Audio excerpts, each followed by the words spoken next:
who have sang about the times that they lived in. They just put their empathy and they put their compassion, their heart into their music and sang about it. And David Staples, as you may or may not know, and our family of the Staples singers used to sing before speeches during the American Civil Rights Movement in the 1960s.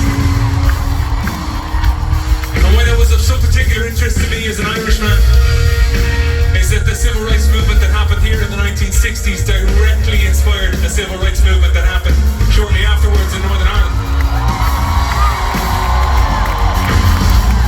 At a time and place where not every single person in Northern Ireland was guaranteed the right to vote, you know? And that is something that was tangled up in the difficult and painful legacy that's often left behind after colonialism and imperialism, you know?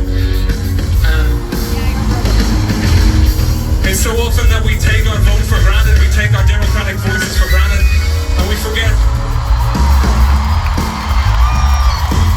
just that it's something that had to be worked for, it's something that had to be pushed for, it's something that had to be fought for, it's not something that we should take for granted, you know? And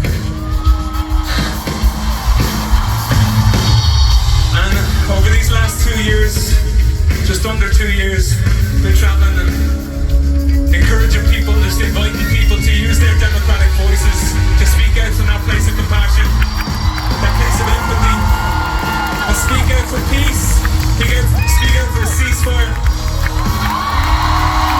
the Middle East, you know? And a meaningful, long-lasting political solution, peaceful political solution that would secure peace and safety and security for everybody in that region. Which would of course mean seeing a Palestine that's free from occupation. A Palestine that's free to move towards meaningful self-determination and free from these endless cycles of violence that are so often a part and parcel of imperialism, you know what I mean? And it feels like there's going to be a lot of division and there's a lot of violence in the world at this moment, that I'm encouraged every single day when I see the kind